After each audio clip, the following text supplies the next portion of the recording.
बापाचे फार महत्व आहे. बघा, काही घरात आपण जंगल करतो, म्हणजे जंगलासारखी वृत्ती धरतो, आणि काही ठिकाणी जंगलाचं घर होतं. आपल्याकडं वैताग आहे, वैराग्य नाही. वैताग आणि वैराग्य. माणसाचा क्रोध सोडण्याची वृत्ती पाहिजे माणसात. स्वामी त्या वाळुळातून प्रगट झालेत आणि तेथून विश्व भ्रमंती करण्यासाठी निघालेत. ही कृष्ण प्रवृत्ती आहे. एका क्षणार्धात लागलेला गोपिकांचा लळा कृष्ण निघून गेलेले आहेत. म्हणजे ही कोणची कृष्ण वृत्ती आहे. गोपिकांना लळा लावला कृष्ण, मथुरेला निघून गेले. तसेच महाराज जास्त वेळ थांबले नाही तिथं.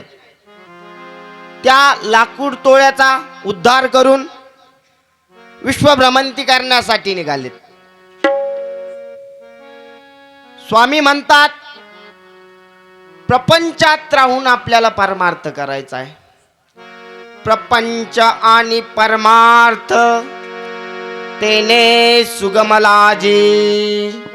स्वामी समर्थाची ओवी.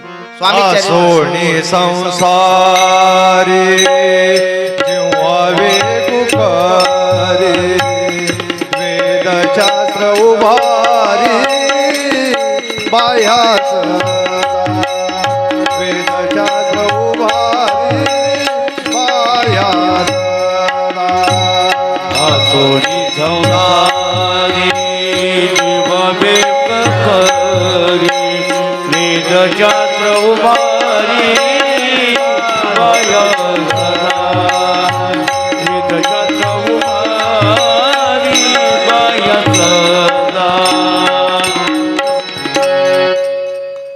आजपासून स्वामींच्या लीला चालू झालेल्या आहे.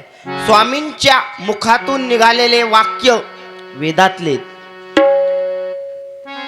स्वामींच्या मुखातील वाक्य महावाक्य आहे. स्वामी सांगतात, प्रपंच करायचा आहे आणि परमार्थ देखील करायचा आहे.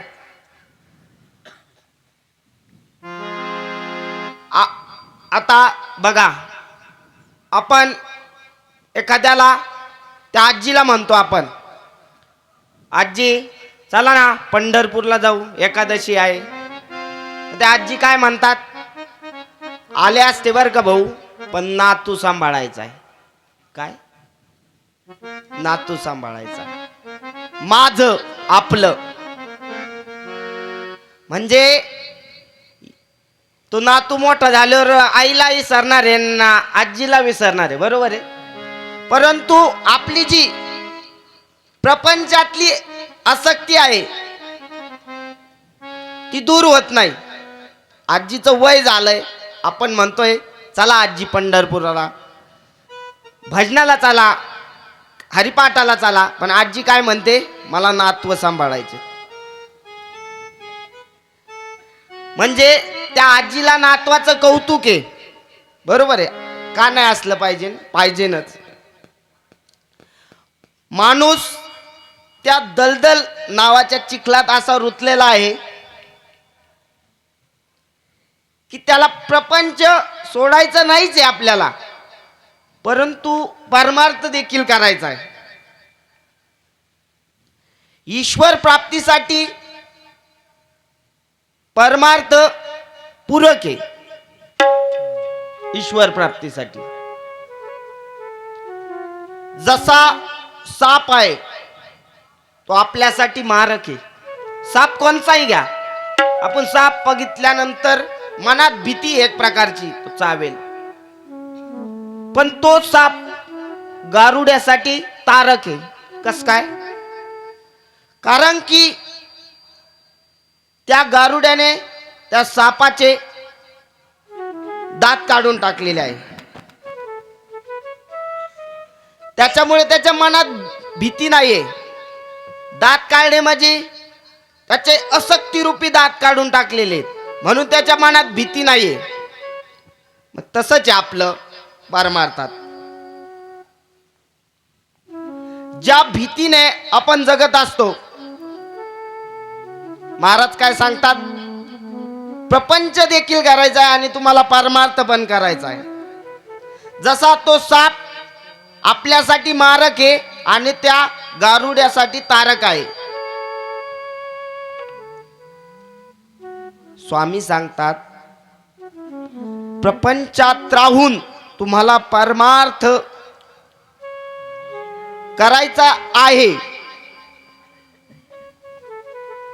पैसे कमवून आपण घर बांधतो, गाडी बंगला विविध आपल्याला ज्या आपल्या सोयीच्या वस्तू असतो ते विकत घेतो आपण, परंतु आपण नेहमी सुख शोधत असतो. आता आपल्याकडे मोटरसायकल आहे, एखाद्याची 4 व्हीलर पाहून मनात प्रश्न निर्माण होतो, आपल्याकडे पण 4 व्हीलर पाहिजे. प्रपंचाचे आपल्याला काय करायचे, असक्त रूपी दात काढायचे, म्हणजे तोडून टाकायचे. प्रपंच सोडायचा नाही, आसक्ती कमी करायची. कामामध्ये काम,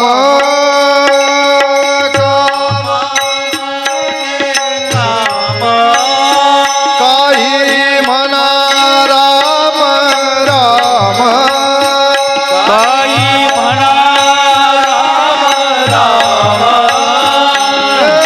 जाईल भवश्रम, सुख होईल दुःखाते, जाईल भवश्रम, सुख होईल दुःखाते.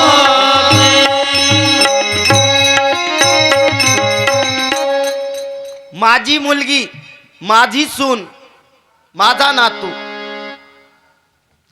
प्रपंचाचा स्थायी भावच आहे दुःख. जुने प्रवचनकार कीर्तनकार सांगतात त्यांच्या सिद्धांतात दृष्टांतात, कुत्र आहे, त्याला एक हाड सापडतं, तो हाड तोंडात घेऊन चावतो, पण त्याचे दात सळसळ करतात, चावतोय चावतोय चावतोय. त्याची एक शिडकी असती, त्याच्या ती हिरडीत घुसते. मग काय होतं, त्याचंच रक्त निघतं आणि ते चवीने आजूक चावतो. काय चवीने आजूक चावतं, त्याला वेदना जाणवतच नाही, त्याचंच रक्त आहे. मी दृष्टांत सिद्धांताला देत आहे. त्या हाडामध्ये सुखच नाहीये, स्वतःच रक्त आहे, हिरडीतून रक्त येते, पण काय त्या हाडाची गोडी लागली, का लागली, रक्त त्याचंच येतंय ना. मग आपल्याला महाराज काय सांगतात, माया विघ्ने भ्रमला खरे, हे तो संपत्तीचे वारे, सातोरा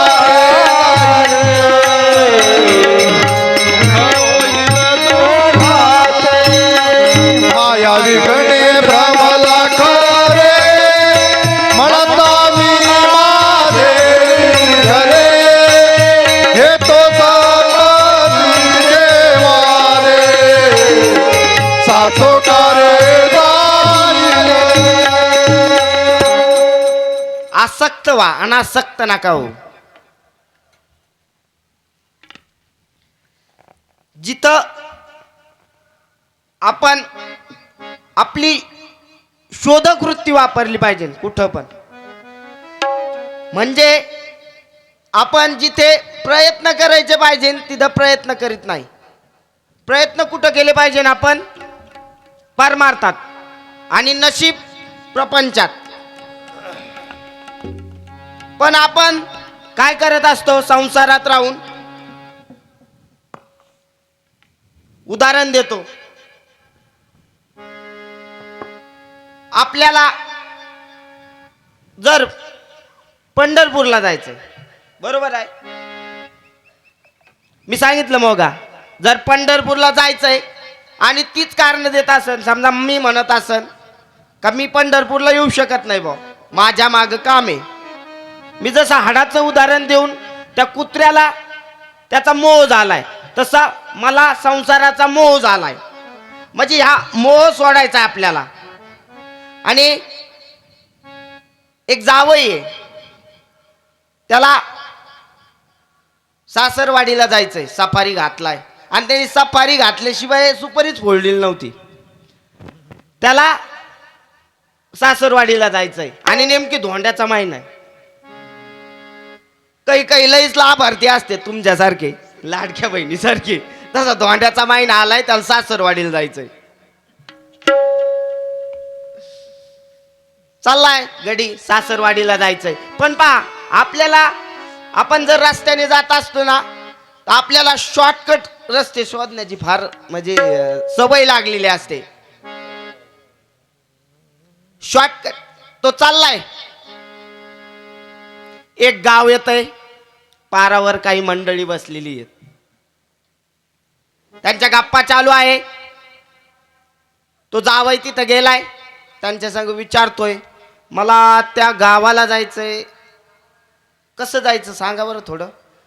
ते म्हणे इकून जर गेले तर 20 किलोमीटर आहे, आणि जर तुम्ही मधून गेले तर 10 किलोमीटर असेल. पहा बरं का, काही काही पारावर बसलेले. तुकाराम महाराजाचं प्रमाण आहे त्याला. नका जाऊ आडराने ऐसी गरजती पुराणे, जाऊ आडराने ऐसी गरजती पुराणे, गरजती पुराणे, नका जाऊ आडराने ऐसी गरजती पुराणे, धरणी धरे गाव घिरे गाव, नका जाऊ आडराने ऐसी गरजती पुराणे, नका जाऊ आडराने ऐसी गरजती पुराणे, नका जाऊ आडराने ऐसी गरजती पुराणे, नका जाऊ आडराने ऐसी गरजती पुराणे. पारावर बसलेली माणसं आहेत. काही काही लय खतरनाक असतं. तुकाराम महाराज सांगतात, मग त्यांच्यासाठी नाही सांगत, आम्ही आलो याची कारण. त्या तुकाराम महाराज सांगतात त्या कारणासाठी. काही नाही, काही काही लय खतरनाक असतात. मग ते पारावर बसलेले आहेत, त्यांनी सांगितलं त्याला मार्ग. तो म्हणला ठीक आहे, त्यांनी सांगितलं मग असं जा. मग त्याने अजून शॉर्टकट पाहण्याचा प्रयत्न केला. तर ज्वारीचं शेत होतं, त्या शेतातून एक बांध होता. तो म्हणे याला ज्वारीला असा वेढा देण्यापेक्षा आपण बांधावरूनच जाऊ ना, ज्वारीच्या मधून. चालला त्याच्यातून. आणि नेमकी तो ज्वारीवाला मालक आहे, गोपनीने ज्वारी राखत होता. आता त्याला आवाज आला ज्वारीतून हा घुसलेला आहे, म्हणजे त्याला पुढे जायचंय ना त्या बांधाबानी ज्वारीतून. त्याने खडा नेमकी चांगला याच्या पाठडात लागला. अगाई ग लागला वाढायला. पावर का आता त्याच्या खडा पाठीला लागलाय. तो खड्याचा शोध घेतोय, का त्याला दाखायचंय मला खडा आणलाय. आता खडा तर नाही सापडत, त्याला सापडा सोन्याचा खडा. सोन्याचा खडा सापला. पाठीला लागलेल्या वेदना विसरलाय. तो काय म्हणतोय, अय आजूक 2-3 मार. काय खडा सापडलाय तर त्याला म्हणतो अजून 2-3 मार. म्हणजे किती लागलंय त्याच्या पाठीवर खडा, पण ते सोन्याचा दगड सापडाय त्याला. दुःख विसरून गेलाय लगेच. घेतला खडा, खूप खुश झाला तो. गेला, एक गाव लागलं. त्यांनी सांगितल्याप्रमाणे सोनाराच्या दुकानात गेला, दाखविला तो खडा. झाले लगेच. जाता जाता त्याचं म्हणजे सोनार पार करीत होता. याच्या मनातच चालू झालं की आता गाडी घेऊ, बंगला बांधू, उधारी देऊ. बघा बर का, आता ज्यावेळेस त्या सोनाराने त्या खड्याची पारख केली तेव्हा याला नुसती पॉलिश लावलेली. पुन्हा लय दुखायला लागलं गाड्या, ते लागलेलं काय म्हणजे याच्यातून काय सांगायचंय मला, दुखायला लागलंय त्याचं पुन्हा. म्हणजे संसारात तुम्हाला माझं आपलं केल्यावर दुःखच मिळणार आहे. आसक्त व्हा, अनासक्त नका हो.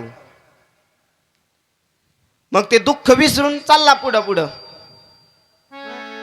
मग आजूक गेल्याच्या नंतर या घराकडे जायचंय, त्या पाहुण्यांचं नाव सांगितलं, चालला पुढं. पारवरच्या माणसानी पुढं भेटले असतील. आता ती माणसं काय म्हणले त्यांना, ते शेत आहे पण तिकडं काही दलदलीचा भाग आहे बरं का, तिकून नका जाऊ, थोडं आड रानाने जा, कारण की तुम्हाला जाताना त्रास होईल. पण आता आपल्याला शॉर्टकट शोधण्याचा छंद असतो काही काहीला, पण तरी पण त्याला सांगितले पलीकडून जा. त्या दलदलीतून चाललाय तो. ज्यावेळेस तो दलदलीतून जात असताना त्या दलदलीत असा फसला, पुन्हा फसला. जसा जसा हालायचा तसा तसा तो खाली खाली जायचा. इतका खाली गेला का बार मुंडकच राहिलं त्याच्यावर. मग धावा धावा धावा. तिथं काही माता भगिनी कांद्या लावित होत्या, त्या आल्या. त्यांनी पाहिल्याच्या नंतर, अरे बाबा हातपाय नको हालू, मरशीन म्हणी. मग त्याने थांबला ते जागेवर. मग त्यांनी गावातून काही माणसं बोलिले, फळ्या दगड टाकल्याच्या नंतर हळूहळू वर काढलं त्याला. काय वर काढल्याच्या नंतर त्यांनी एक डोक्यात ठेवलं, आपण पळल्यानंतर हातपाय हालायचे नाही. ध्यानातच ठुलं पक्क. गेला आला पुढं थोडा. विहीर होती तिथं, काही माता बसलेल्या होत्या तिथं, म्हणजे धुणं धुत होत्या. ते हो मला, ओ ताई हे कपडे सगळे भरलेत माझे, मला थोडं पाणी देता का? ते म्हणे भाऊ आम्ही सकाळ धरून पाणी शेंदू शेंदू आमचे हाल झालेत, एक काम करा, तिथं बादली आहे म्हणे, ते पाणी शेंदून घ्या. जातो ते विहिरीकड. तिने आता बादली पाहायची ना व्यवस्थित टाकली का नाही. त्याने गेल्याबरोबर लगे असा झटका दिला. झटका दिल्यासरशी तो पाण्यात पडला. आता पक्क ध्यानात ठेवलं होतं त्यांनी, आपण पडल्याच्या नंतर हातपाय हालायचे नाही. अरे हातपाय न हालेल्यावर पाण्यात तो काय करणार आहे, खालीच जाणार आहे. लागला वाळडायला पुन्हा. मग त्या बायांनी पुन्हा पाहिलं, आला, अरे मेल्या म्हणे मरशीन तू, हातपाय आलो. तो म्हणे तुम्ही काय डोक्यावर पडले गो म्हणे, आता मी तिथं चिखलात रावलो त्यावेळेस म्हणे तुम्ही हातपाय हालायचे नाही, आणि आता पाण्यात पडलोय. अरे म्हणे मरशीन. पाण्यात पडल्यावर हातपाय हालायचे आणि दलदलीत पडल्यावर हातपाय हालायचे नाही. म्हणजे काय, प्रपंचात नशीब आणि परमार्थात प्रयत्न. प्रपंचात नशीब आणि परमार्थ कशात करायचा, प्रयत्न करून परमार्थ करायचा आपल्याला. स्वामी चरित्रात उभी पहा, पूर्व पुण्य होते गाठी, म्हणून घडल्या गोष्टी, झाले स्वामीराज भेटी, परम भाग्य तयाचे. म्हणजे आपल्याला काही प्राप्त व्हायचं असलं त्याला पूर्व पुण्य पण लागतं. जसं आपण आता उदाहरण देऊन सिद्ध केलंय, प्रपंच आणि परमार्थ. आता आपल्याला महाराज प्रगट झालेत. आता महाराजांच्या लीलांकडे यायचंय आपल्याला. महाराज आले फिरत फिरत विश्व भ्रमंती करून हिमालयामध्ये. हिमालय भूमी जपी तपी संन्यासासाठी का आवडते, चीनची बाउंड्री येते तिथं. आणि महाराज तिथंच का गेलेत तपश्चर्याला. महाराज एका वटवृक्षाच्या खाली बसलेत आणि पहा बरं का, ही महाराजांची पहिली लीला आहे.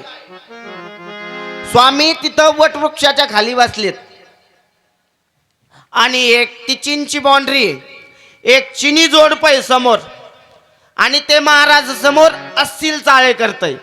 इंग्रजीतून बोलतय ते चिनी जोडप आणि अस्सील चाळे करू राहिले महाराजासमोर.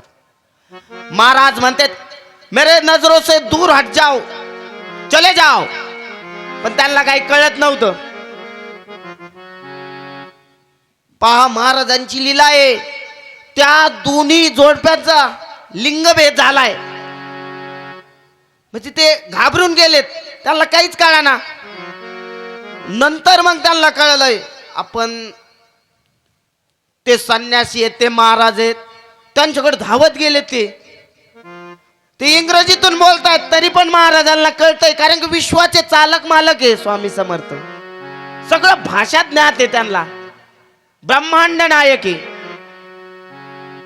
मग ते इंग्रजीतून सांगतात महाराज दयाळू आहेत, कृपाळू आहेत महाराज. महाराजांनी त्या दोघांवर कटाक्ष टाकलाय. कटाक्ष टाकल्याच्या नंतर ते सर्व दोघं सुस्थितीत आलेत. महाराज म्हणे चले जाओ, मेरे नजरों से दूर हट जाओ. तो तिथून निघून गेलेत. महाराजांची पहिली लीला आहे, ज्यावेळेस महाराज विश्वभ्रमंती करून हिमालयात थांबलेत तपासाठी. जपी तपी संन्यासीसाठी श्रेष्ठ भूमी आहे. महादेव हिमालयातच का बसले? हिम थंड आहे. विष प्याल्यामुळं कंठापाशी दाह होत होता. हिम इथे आलंय म्हणजे हिमालय थंड थंड प्रदेश आहे. आणि स्वामी समर्थांचं कोणत्या मंत्राचा अधिष्ठान आहे? शिव हर शंकर नमामि शंकर, शिव शंकर शंभो, हे गिरिजापती भवामि शंकर, शिव शंकर शंभो. चला एकदा जय जयकार करा श्री स्वामी समर्थ महाराज की जय. स्वामी कृपा सिंधू आहे, ब्रह्मांड नायकी. स्वामी आनंदाने बसलेत तिथं तपाला. एक एक महिना स्वामी काही भेटलं तर खातात, नाही भेटलं तर खातात. पूर्ण ब्रह्मांडाचे चालक मालक बसलेत. आणि ज्या ठिकाणी महाराज बसलेत तिथं एक हरणी आली. हरणी थांबली.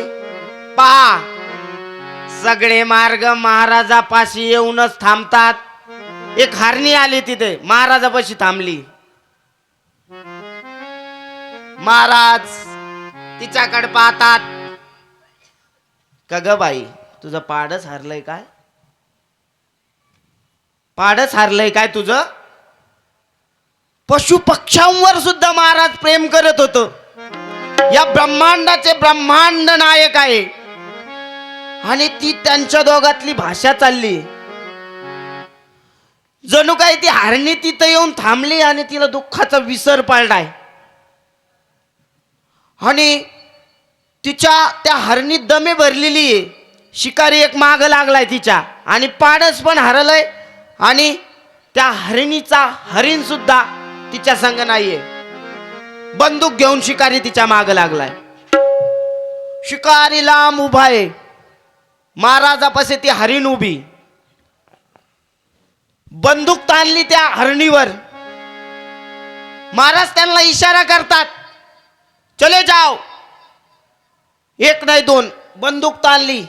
महाराजावर त्यांनी गोळी झाडली.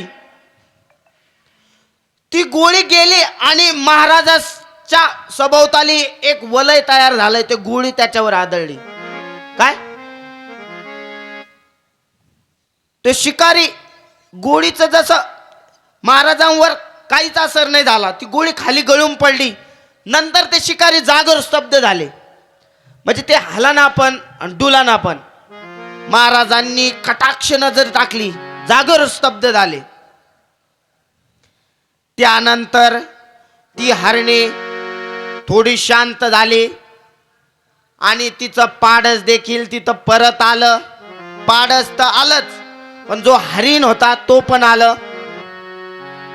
हिमालयातली लीला आहे. महाराज त्या हरणासंग बोलू राहिलेत. आणि त्याच्यानंतर काय रे म्हणे, मागच्या जन्मात तुम्ही सत्पुरुषाची अवहेलना केली, बरोबर आहे ना? शिकारीने तुला मारला असतं म्हणे. महाराज कोणाला सांगतात? त्या हरणीला आणि हरिण. आणि ते शांत बसून ऐकू राहिलेत, हरिण आणि हरण, आणि त्यांचं पाडस पण. आणि पा आपण एखादी जागा देत असतो किंवा काही देत असतो, आपण म्हणत असतो मी मंदिराला जागा दिली, मी सप्त्यासाठी 5,000 रुपये वर्गणी दिली. अरे आपण आलो तेव्हा कसे आलो? रिकाम्या हाताने आलो. आणि जाणार पण कसे आहेत? रिकाम्या हाताने. हा, आलो होतो रिकाम्या हाताने आणि जाणार सुद्धा रिकाम्या हाताने. मग आपण काय संगण येणार आहे? हा, आपण फक्त काय आपलं नाम, बरोबर आहे का नाही? आपण ज्या देवाची आराधना करतोय, मुखी आपल्या नाम पाहिजे. मी म्हणतच नाही तुम्हाला तुम्ही स्वामी समर्थच म्हणा, तुम्ही विठ्ठल पण म्हणू शकता. तुमचं जे आराध्य दैवत आहे ते. मुळात स्वामी समर्थ कथा जीवनाची व्यथा दूर करणारी आहे. त्या हरण आणि हरणीवर महाराजांची कृपा झाली, त्यांची सुटका झाली. ते शिकारी तसे स्तब्ध उभे राहिलेले तिथं. पण महाराजांना दया आली. महाराजांनी त्यांच्यावर कटाक्ष टाकला आणि त्यांचं जे वलय होतं तुटून गेलं आणि ते महाराजाला शरण आलेत. बोला श्री स्वामी समर्थ महाराज की जय. अहो हे स्वामी चरित्र भरला असे क्षीरसागर. म्हणजे स्वामी समर्थांचे चरित्र क्षीरसागरासारखं आहे. त्याच्यातून किती घ्यायचं आहे आपल्याला तरी ते कमी होणार आहे. ग्रंथाची जाडी पाहिली का आपण? म्हणजे महाराजांचे चरित्र लीला इतक्या आहेत का ते आपण एक दिवस काय कधीच वर्णू शकत नाही. इतक्या अनंत लीला आहेत महाराजांच्या. काय स्वामी चरित्र आपण वाचतो 21 अध्याय, पण महाराजांचे जो ग्रंथ आहे त्याच्यात असंख्य लीला केलेल्या आहेत महाराजांनी, आणि आज आपल्याला त्याच वर्णायच्या आहेत. आणि ते ब्रह्मांडाचे ब्रह्मांड नायक आहे स्वामी. तिथं हिमालयात त्या वटवृक्षाखाली बसलेत आणि त्यांचा अखंड जप चालू आहे. महिनाभर स्वामी काही खात नाही. ब्रह्मांडाचे ब्रह्मांड नायक आहे. आन मुखी नाम आहे शिवहर शंकर नमामि शंकर. चला आज सोमवार आहे, भजन करा. ओम नमः शिवाय, ओम नमः शिवाय. हर हर बोले नमः शिवाय, नमः शिवाय, ओम नमः शिवाय. हर हर हर बोले नमः शिवाय, ओम नमः शिवाय. हर हर बोले नमः शिवाय, शिवाय, ओम नमः शिवाय. हर हर बोले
आते हैं बनकर टूट जाते हैं। कथा सुनने वही आते हैं जिसे मेरे स्वामी भगवान बुलाते हैं। अयोध्येत आपण रामासोबत होतो, कृष्ण द्वापार युगात कृष्णासोबत होतो, आणि कलियुगात आज तेच सेवेकरी आणि तेच वारकरी म्हणून घेतात। हे जन्मांतरीचं नातं आहे आपलं। मी कथा प्रारंभ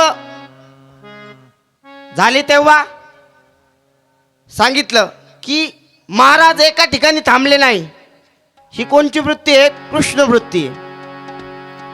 जसा त्या गोपिकांना लळा लागला आणि क्षणार्धात तुटला, म्हणजे कृष्ण कुठे गेले? मथुरेला। तीच वृत्ती आहे स्वामी समर्थांची।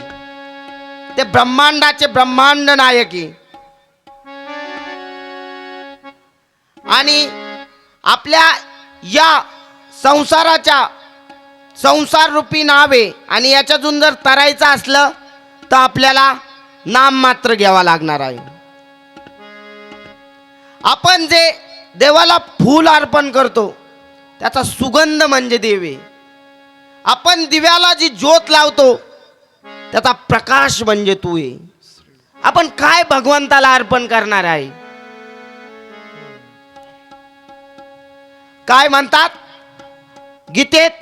श्लोक आहे, संतुष्टम सततम योगी यतात्मा दृढ निश्चया यो मत भक्त समे प्रिया मैया अर्पित मनोर बुद्धी यो मत भक्त समे प्रिया।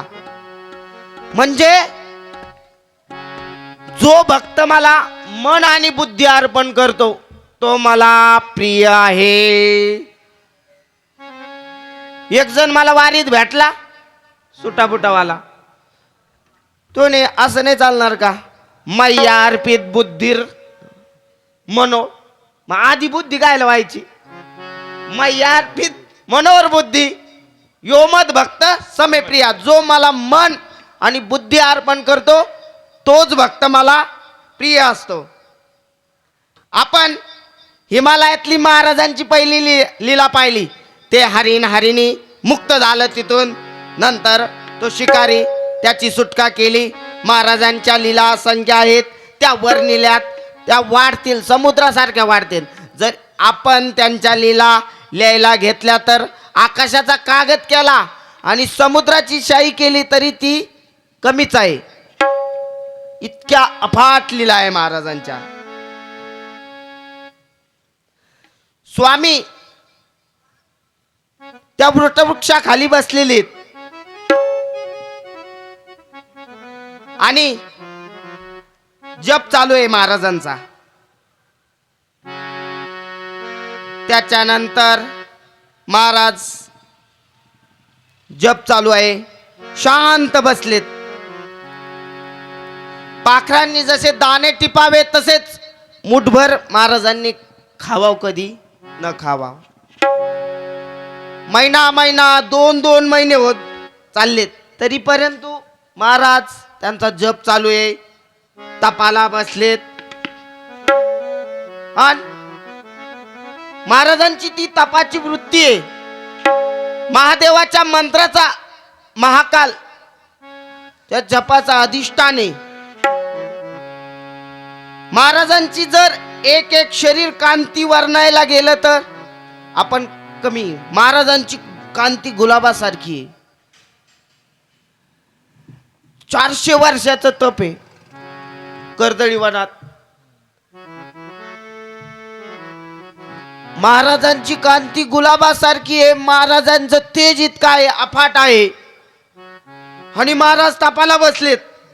भक्ता द्यावया उभावर सिद्ध सर्वदा सव्य कर। आओ पण हे स्वामी चरित्र भरले असे क्षीरसागर मुक्त करुणी प्राशान करा श्रोते हो। म्हणजे स्वामी चरित्र इतका अपार आहे, त्याच्यातून किती घ्या तुम्ही, तुम्हाला कमीच पडणार नाही। इथं केंद्रात रडत रडत आलेले सेवेकरी हसत जातात. सेवेकरी प्रश्न उत्तराच्या माध्यमातून काय प्रश्न उत्तराच्या माध्यमातून कुठलीही अडचण असू द्या सेवेकरी इथे सोडवतात. कारण की सेवेकरीकडे पाहण्याची मुळात वृत्तीच माणसाची एक आदराची आहे. मी खोटं बोलत नाही. आमचे गौरव भाऊ येते याज्ञिकी आलेले असतील, ते सकाळपासून इथं येतात. अभिषेक, त्यानंतर नित्य स्वाहाकार असेल, आणि जे याज्ञिकी सांभाळतात ते महाराज, ते याज्ञिकी ते शिकण्यासाठी त्र्यंबकेश्वरला जावं लागतं 5-5 वर्ष. पण आम्ही कुठं शिकलो नाही, इतके परफेक्ट आहेत. म्हणजे स्वामी सेवेकऱ्यांना तुम्ही काही सांगा, श्री सुक्त पाठ आहे, त्यांच्या पुरुष सुक्त पाठ आहे, आणि त्यांचं नवल सकाळी 7 वाजल्यापासून तर 11 वाजल्यापर्यंत पूर्ण काम करल्याशिवाय. हे काय स्वामींची शक्ती. जेवढे सेवेकरी आहे त्यांचं काम बघून नित्याचं इथं सेवा करतात. कारण की आम्हाला माहिती आहे या परमात्म्याने आम्हाला काय दिलेलं आहे, आणि करता आणि करविता तोच आहे, आणि त्याने जे विश्व निर्माण केलंय. काय मी शेतात कपाशी लावतोय,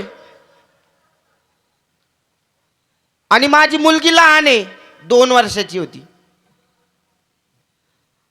आम्ही आंब्याच्या झाडाला झोळी बांधली, आणि ती 2 वर्षाची माझी मुलगी मी झोळीत टाकली, आणि त्या झाडाखाली दगड आहेत, 4-5 दगड आहेत. मी ते दगड पण पाहिलेत. पण आम्ही 2 जण कपाशी लावतोय, नवरा बायको, आणि मी मागं आलो, पुन्हा थांबलो एका जागेवर. माझ्या मनात विचार आला, ते दगड आपण उचलून टाकले पाहिजे. ही बुद्धी कोणी दिली मला? महाराजांनी.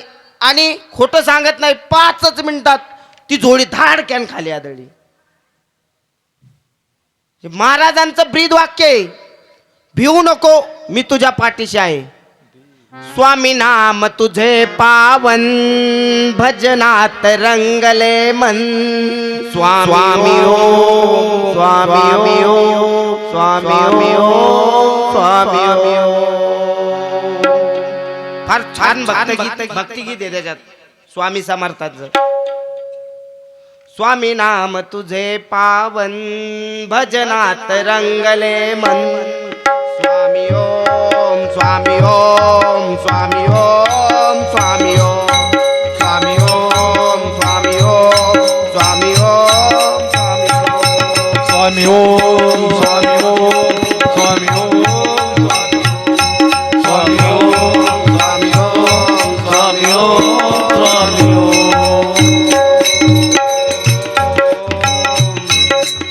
बोला श्री स्वामी समर्थ महाराज की जय.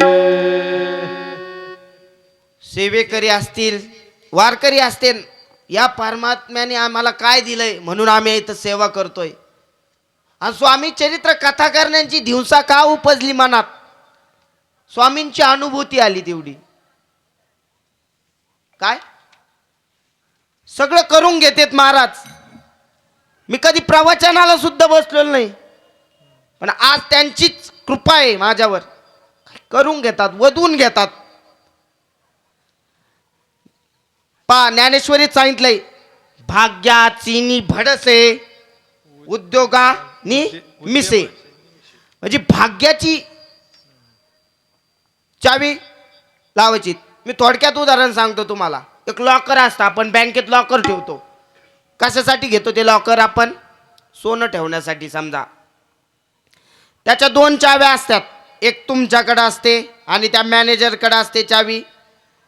पण ती ज्यावेळेस तुम्ही ते लॉकर उघडण्यासाठी जाता, ती मॅनेजरकडची चावी आणि तुमची चावी ज्यावेळेस मिळती जुळती होईल, त्यावेळेस ते कुलूप उघडन ना. बरोबर आहे ना? मग काय आहे, तसंच आहे. आपल्याला नशिबाची चावी, प्रपंच आणि परमार्थ. नशिबाची, मग कुलूप कोण उघडणार आहे? आपलं परमार्थात आपण जर प्रयत्न केले तर कुलूप कोण उघडणार आहे? आपलं गुरु.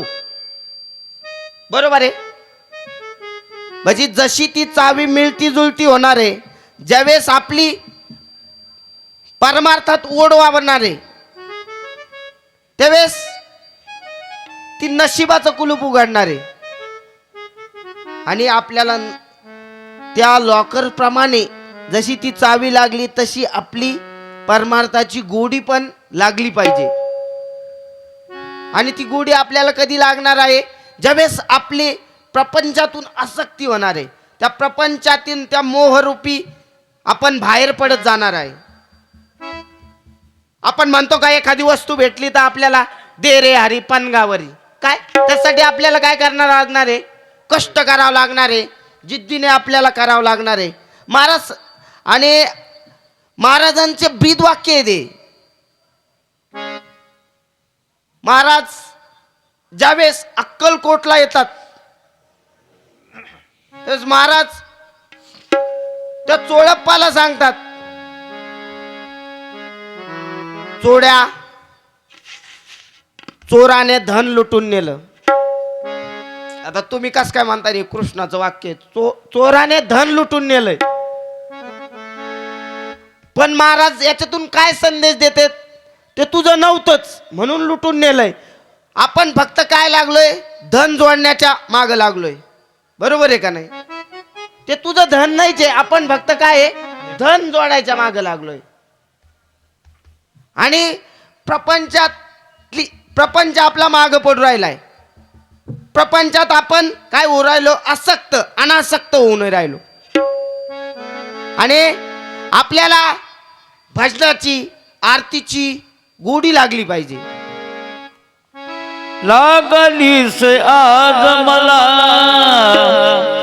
गोडिया गंगाची, लागली से आज मला गोडी परमर्थाची, कृपा त्या पांडुरंगाची, कृपा त्या पांडुरंगाची, कृपा त्या पांडुरंगाची, कृपा त्या पांडुरंगाची, कृपा लागली से आज मला गोडिया गंगाची, लागली से आज मला गोडिया गंगाची, कृपा त्या पांडुरंगाची, कृपा त्या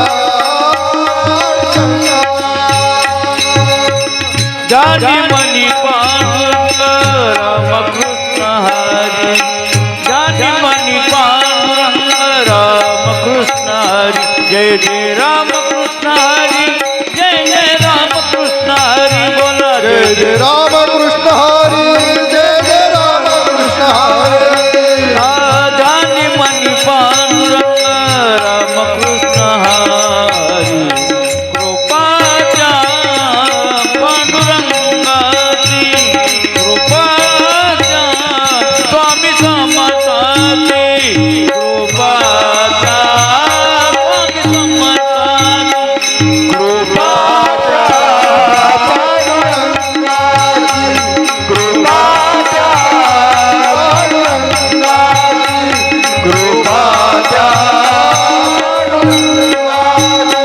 पांडुरंगाची. कर्म तेरे अच्छे हो तो किस्मत तेरी दासी है, नियत तेरी अच्छी है तो घर में मथुरा काशी है. पहा, कर्म आपले चांगले असले तर फळ निश्चित चांगलं भेटणार आपल्याला. मी एका व्हॉट्सअप पुराणात ऐकलं, कष्टाशिवाय फळच नाही आणि खाल्ल्याशिवाय रतळेच नाही म्हणे. काय? कष्टाशिवाय फळच नाही आणि खाल्ल्याशिवाय रतळेच नाही.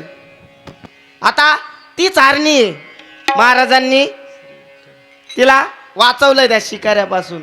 आता तीच हरणी चारी बाजून त्या संकटात गुंतलेली. जंगल आहे आणि ती हरणी, तिला जसं मागच्या वेळेस महाराजांनी आपल्याला सोडलं होतं, ती हरणी त्या वटवृक्षाकडे पाहू राहिले. पण आता काय झालंय, मागून दरड आहे, इकडं शिकारी. ते शिकारी नाही बरं का, ते महाराजांनी ते पळून गेले, ते शिकारी नाही. आता बंदुकीवाले आहेत. ते पहिले ते पहिले बंदुकीवाले होते, आता धनुष्यबाणावाले आहेत. त्याला महाराजाचा चाणक्ष झाला, ते पळून गेले. त्या ठिकाणी धनुष्यबाणावाले आहेत, पलीकडून वाघ आहे आणि इकडून दरड आहे. आणि ती हरिणी त्या वटवृक्षाकडे पाहू राहिलेत. म्हणजे ज्या महाराजांनी आपली सुटका केली होती, आज तेच महाराज आपल्याला सोडतील.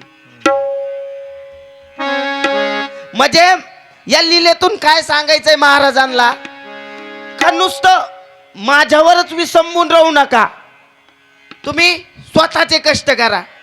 म्हणजे तुम्ही म्हणता मी आज स्वामी सेवा केली, आता मी घरीच झोपून राहणार, कस काय जमन तसं?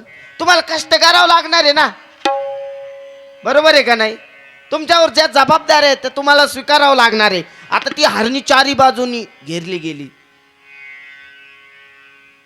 पण घेरल्याच्या नंतर तिच्या मनात एक आस निर्माण झाली, आज आपल्याला स्वामी वाचायला येणार नाही. कारण तिचं सगळं लक्ष तिच्याकडं, मागं जावा तर दरड, पुढं जावा तर धनुष्यबाण, इकडं जावा तर जंगलाला आग लागली, जावा तर कुठं जावा. करुणा भागते ती, करुणा भाकू राहिले स्वामींची. पण पहा, दिव्य अशी आकाशवाणी झाली. महाराज म्हणले, तू तुझं कर्तव्य कर, फळाची अपेक्षा करू नको. आकाशवाणी झाली. मग मनात त्या हरणीच्या जिद्द पेटली, चारी बाजूनी मरण आहे. मग आता काय व्हायचंय ते होईन. परंतु आकाशात कडकड वीज जळाली, अशी जोरात वाजली. तो जो शिकारी आहे त्याने जो नेम धरलेला होता तो नेम चुकलाय आणि त्या वाघाला लागलाय. वाघ जागेवर पडलाय, म्हणजे एकीकडचं संकट दूर झालंय. आणि तो वाघ पण मेलाय आणि तो शिकारी, त्याच्याकडे जो बाण होता एक, त्याचा बाण एकच होता, तो पण निघून गेला. आता संकट अजून जोराने वाढलं. कसं वाढलं, तिची आग लागलेली होती ती चारी बाजूनी पसरली. पसरल्याच्या नंतर माग दरड राहिले ना, दोन संकट तर गेलेत. करुणा भागते, स्वामी समर्थाची आस लागली. पण महाराजांची आकाशवाणी झालेली आहे, कर्तव्य कर्म तुम्ही करा. काड काड आवाज झालाय विजांचा, पाऊस पडू लागलाय. ती आग शांत झाली. पहिल्या लिलेत महाराजांनी त्या हरणीला सांगितलं होतं, तुम्ही सत्पुरुषाची अवहेलना केली होती, तुम्ही याच्यातून मुक्त होणार आहे. ते हरिण तिथून मुक्त झालंय. आज पण महाराजांनी त्या संकटातून तिला तारलंय. काय, ते हरिण मुक्त झालंय. ही कोणाची लीला झाली? स्वामींची. स्वामींची पशुपक्ष्यांवर सुद्धा किती माया, दया. म्हणजे स्वामींच्या लीला किती आघात असतील. मग हिमालयातल्या लीला चालू आहे महाराजांच्या, या सेवेकऱ्यांनी ऐकल्या सुद्धा नसतील काही काही.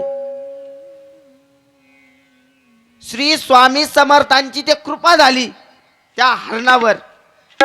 स्वामींनी तिला युगायुगास टाकिलं, तुम्ही मागच्या जन्मात काय केलंय, आता काय करतात, आणि तिची सुटका झाली. बोला श्री स्वामी समर्थ महाराज की जय. कधी सुटका झाली? बाळे आईचं. ज्यावेळेस ते सारखं म्हणतं, ती स्वयंपाकाला बसलेली असते, आई आई आई, आई, ती आई काय म्हणत असती सारखं मेल्याचा आई आई चाललंय, आई आई चाललंय. पण तेच बाळ ज्यावेळेस दगडावरून खाली जोरात आदळत आणि मोठ्याने आरडत, अगं आई ग, जी तळमळ आहे आता त्या बाळाची ती आई लगेच धावून येते. काय आता म्हणजे एक ते तळतळीने हाक मारण्याची पद्धत आहे, तशाच पद्धतीने ती करुणा भागते, ती हरणे आणि तिने आवाज दिलाय आणि स्वामी भिवू नको, मी तुझ्या पाठीशी आहे. म्हणजे स्वामी दयाळू आहेत, कृपाळू आहेत. स्वामी पशुपक्ष्यावर देखील दया करतात. होता कृपा तुमची, होता कृपा तुमची,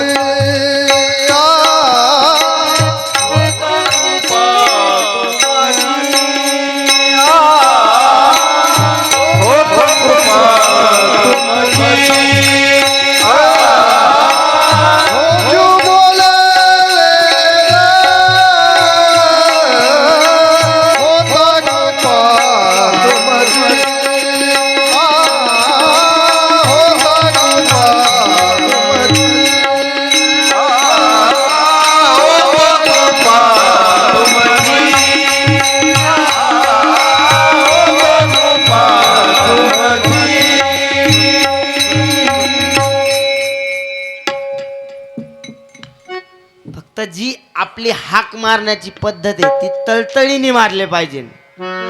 काय ती वृत्ती कधी येणार आहे, ती वृत्ती कधी येणार आहे, ती हाक मारण्याची वृत्ती आपल्या मनात ज्यावेळेस आपला तेवढा अधिकार होतो.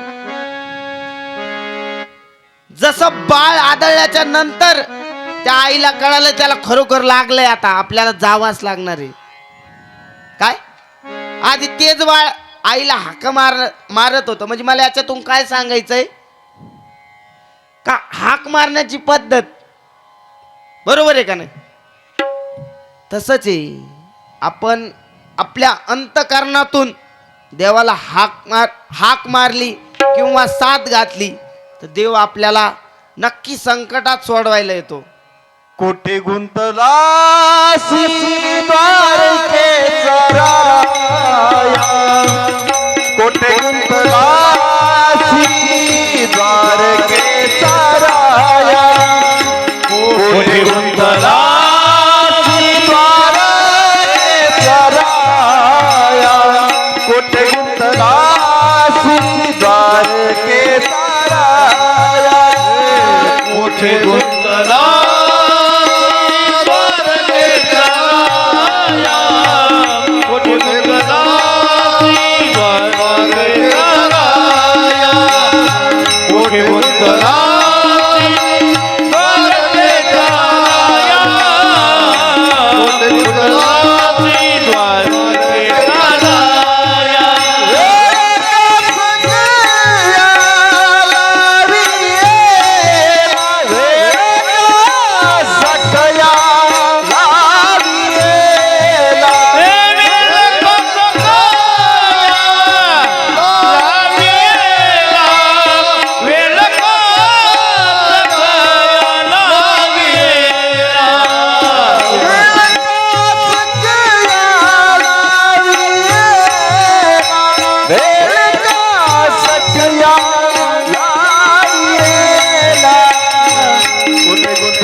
स्वामींच्या वनातल्या ना अजून सांगितलं तर 4 दिवस पण पुरणार नाही आपल्याला. आता महाराजांना वनातून मनुष्य लोकांकडे आणू.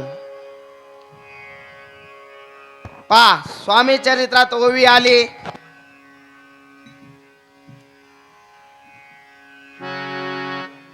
महाराज पुन्हा हिमालयातून, आता तिथून आपल्याला महाराजांना वनातून म्हणजे आता इकडे यायचंय महाराजांना आता. आणि पहिलेच कुठं गेलेत? गोदावरी तीरावर. नाना तीर्थ हिंडोनी हरिद्वारा प्रति गेलो, पुढं पाहिले केदारेश्वर, हिंडलो तीर्थे समग्र, ऐसी हजारो हजार गती पातलो, गोदा तटाका प्रति, जियाची महाप्रख्याती पूर्णांतरी वर्णिली, केले गोदावरीचे स्नान. कुठं आलेत महाराज? गंगा गोदावरी म्हणजे नाशिक क्षेत्रात आलेत महाराज. हिमालयातून गोदावरी, गंगा गोदावरी, गोदावरी गंगा एकच आहे. नाही एक जण म्हणे माया जावाचं नाव गोदा आहे मी गंगा आहे, तसं नाही. गोदावरी आणि गंगा एकच आहे. वाचे म्हणता गंगा गंगा सकळ पापे जाती भंगा. त्र्यंबक गोदावरी नदी आहे ना, आपण म्हणत असतो गंगा गोदावरी माता की जय. आणि महाराजांनी तिथंच का निवड केली? आजही परमपूज्य गुरु माऊलींनी त्र्यंबकेश्वरचीच का निवड केली? का 12 ज्योतिर्लिंगापैकी एकमेव असं ज्योतिर्लिंग आहे की ब्रह्मा विष्णू महेश या 3 रूपात आहे ज्योतिर्लिंग. आणि स्वामी कोणाचे अवतार आहेत? दत्तगुरूंचे अवतार आहेत. ब्रह्मा विष्णू महेश ज्योतिर्लिंग आहे. आणि महाराज तिथं गेलेत. आणि तपाची भूमी आहे ती. थोर साधू संताची, संन्यासी कुंभमेळा होत असतो तिथं नाशिकला. आणि गोदावरी आहे. गोदावरी तिथं कशी प्रगट झाली? गंगा. गौतम ऋषी त्यांच्यावर गो हत्येचं पातक लागलं होतं. आणि गंगा आणायची पृथ्वीवर, अवतरायची. फिर मैं क्या करू गौतम ऋषी म्हणतात. आणि गंगाबा महादेवाच्या डोक्यावर धारण केलेली आहे. का धारण केली? ज्यावेळेस भगवान भोलेनाथ हलाल विश्वेलेत कंठाचा दाव होते त्यांचा, त्यावेळेस त्यांनी मस्तकावर गंगा धारण केली आहे. आणि तो दाह शांत झालाय. आणि माता पार्वती त्यांना म्हणतात गंगे उतर खाली. नवऱ्याच्या डोक्यावर बसली म्हणी, मागून आली तिखट झाली म्हणी. ती म्हणी मी काय तशी येऊन बसले का? तोच नवऱ्याने माझ्या डोक्यावर घेतलंय काय? ते महादेव म्हणे रोजचीच कटकट झाली भाऊ आता. महाराज गेले गार गार आपटल्या जटा आपटल्या. त्या गंगा जशी निघली, गंगा मिनली सागरा. तिचा वेग इतका प्रचंड होता, काढी टाकले की झटकन. गौतम ऋषी महान तपस्वी, त्यांनी ती कशी आवरली? कुशावर्ती तीर्थ आहे तिथं. कुश माने दर्भाची काडी, त्याच्यावर अमृतांचं सिंचन आहे, म्हणजे अमृत शिंपडलेलं आहे. ती कुश आडवी लावली म्हणून कुशावर्ती तीर्थ. काय आपण तिथं त्र्यंबकला जातो ना, का झालं ते? कुश आडी लावली, कुशावर्ताची काडी, त्याच्यावर अमृताचं सिंचन करून गौतम ऋषींनी गंगा त्याच्यासाठी आणली. म्हणजे का? गोदावरी का म्हणतात? गो वद हरी. गौतम ऋषीचं जे गो हत्येचं पातक होतं ते नष्ट झालं. कशामुळं? गोदावरी, म्हणून गोदावरी. बोला गंगा गोदावरी माता की जय. पण काही म्हणले त्याला म्हणलं का चला पैठणला एकादशी आहे गंगेच्या स्नानाला जाऊ. ते म्हणते रोज नळाला पाणी येतं म्हणे धारणाचं. काय रोज धारणाला पाणी येतं ते नळाला पाणी येतं म्हणे धारणाचं. पण काय धरण उशाशी कोरड घशाशी बरोबर आहे ना. तसं नाही. ज्या तीर्थाचं जे महात्म्य आहे ते कशामुळे असतं बरोबर आहे का नाही.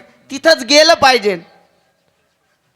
आज एकादशी आहे विषय निघालाय गीता जयंती आहे आणि नाथबाबाचं फार गोड प्रमाणे गीता जयंती आहे. त्याचा म्हणजे प्रमाण आलेलं आहे गीताचं. म्हणजे गीता वाचल्याच्या नंतर काय पुण्य भेटतं. गीता म्हणल्याच्या नंतर आपल्या नित्यसेवेत आहे गीता गंगा गायत्री सीता सत्या सरस्वती ब्रह्मविद्या ब्रह्मवल्ली त्रिसंध्या मुक्तगेहिनी. पहा किती योगायोग जुळून आलेला आहे. गीता जयंती देखील आहे आणि आज एकादशी पण आहे. म्हणजे फार सुवर्ण आज गीतेचा जन्म आहे. आणि गीता आज गीताई या केंद्रात संपन्न झालेला आहे. त्या गीताईचं इतकं महान पुण्य आहे. विनोबा भावे यांनी त्या गीताई ग्रंथावर गीताई ग्रंथ लिहिला. म्हणजे त्याच्यावर व्याख्यान केलेलं त्या गीतेवर. महान म्हणजे महान ग्रंथ आहे गीता. आपला धर्मच मुळात श्रेष्ठ आहे. आणि आज गीतेची जयंती आहे आणि एकादशी आहे आणि केंद्रात आज गीताई याग झाला. म्हणजे हा किती योग जुळून येतोय. गीत गीत गीता वाचे जे म्हणती गीत गीत गीता वाचे जे म्हणती गीत गीत गीता वाचे जे म्हणती गीत गीत गीता वाचे जे म्हणती गीता गीता गीता वाचे जे म्हणती गीता गीता गीता वाचे जे म्हणती गीता गीता गीता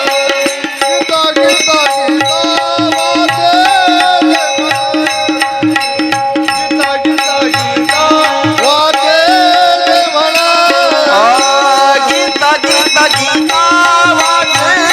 जे म्हणती गीता गीता गीता वाचे जे म्हणती गीता गीता गीता वाचे जे म्हणती गीता गीता गीता वाचे जे म्हणती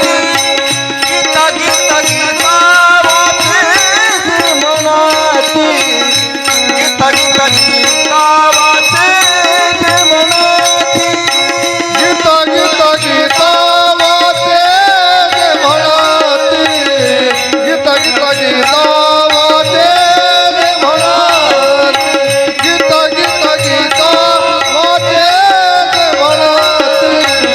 गीता गीता गीता वाचे जे म्हणती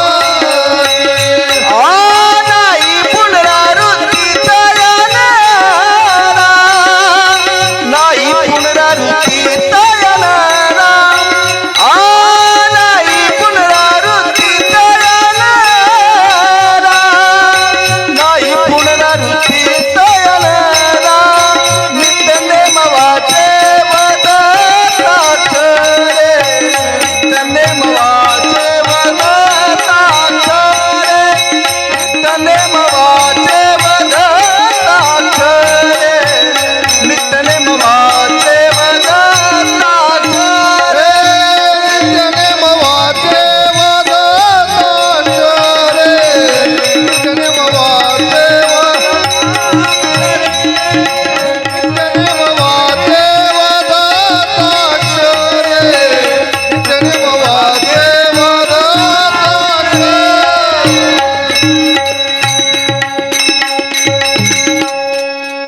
आणि महाराज त्याच तीर्थक्षेत्र आलेत. नाशिकला आलेत महाराज पंचवटी.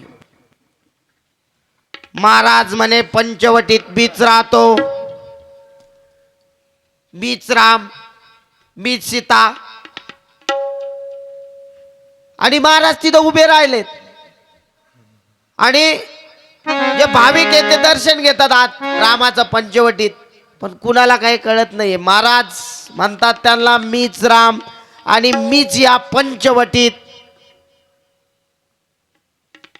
देह तव पाचाचा उसना आलेला उसना, द्वारकेचा राणा पांडवा घरी. म्हणजे कोणच्या पांडवा घरी? हे 5 पांडव पंचमहाभूत,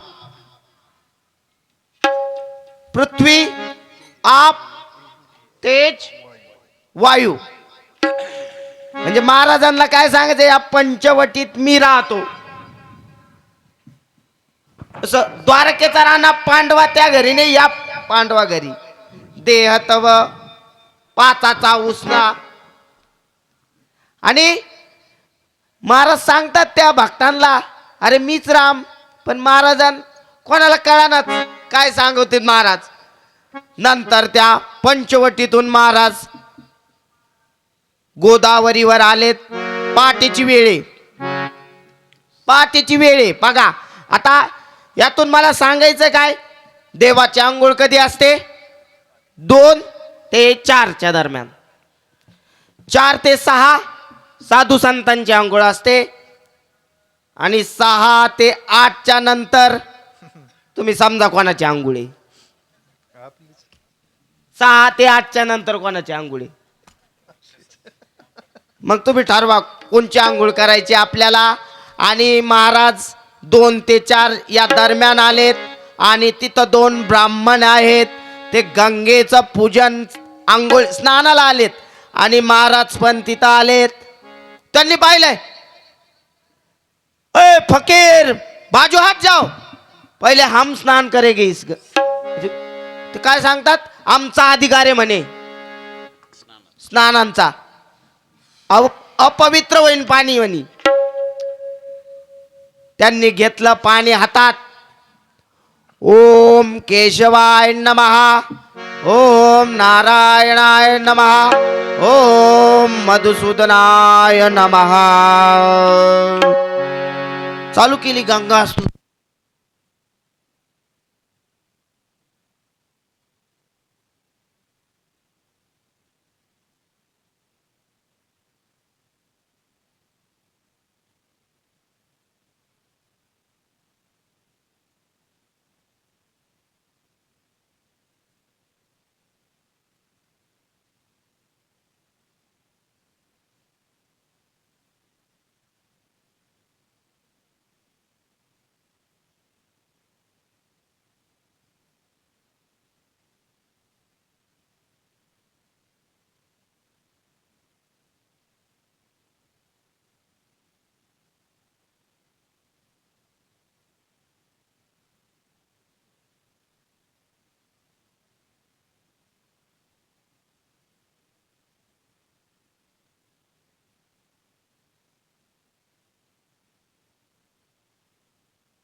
करायची थोडक्यात.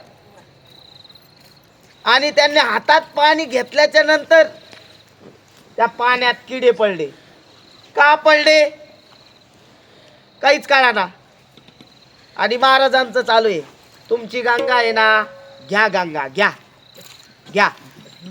अरे ही गंगा माझ्या पायातून उत्पन्न झालेली आहे. काय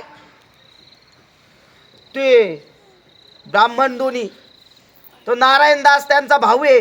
नारायण दास बा, आपण संकल्प सोडताना तर चुकला नसेल.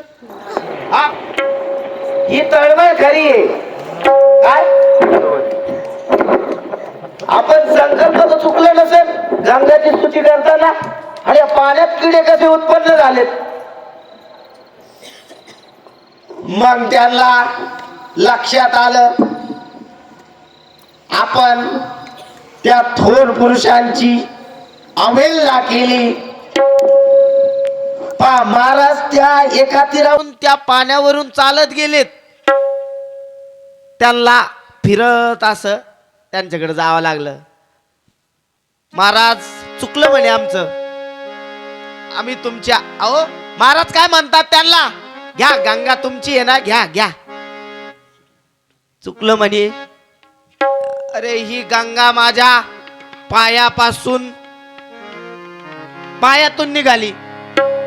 चला गंगेचं पाणी आणा म्हणा. आणि महाराजांच्या पायावर टाकलं ते पाणी. आणि ते पाणी पुन्हा गंगेत नेऊन टाका. पहा आश्चर्य काय, त्यांनी ते पाणी आणलंय, महाराजांच्या चरणावर टाकलंय आणि तेच पाणी घेऊन पुन्हा गंगेत टाकलंय. ते पाणी जसं शुद्ध नितळ झालंय. बोला गंगा गोदावरी माता की. म्हणजे महाराजांना याच्यातून काय सांगायचंय, विष्णू स्वरूप आहे मी. काय मी विष्णू स्वरूप आहे. ही गंगा माझ्या पायातून निर्माण झाली. आणि त्या साधूंच्या पण लक्षात आलंय, आपण यांची अवहेलना केली, आपल्याला त्याचं फळ पण भेटलंय.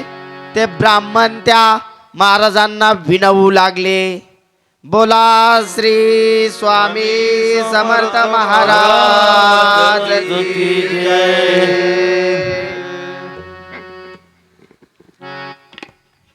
आजच्या या 4थ्या दिवसाच्या पुष्पाच्या वेळेस कथेचे सांगतेकडे जाताना आपण थांबणार आहे. आपण आरती करून घेणार.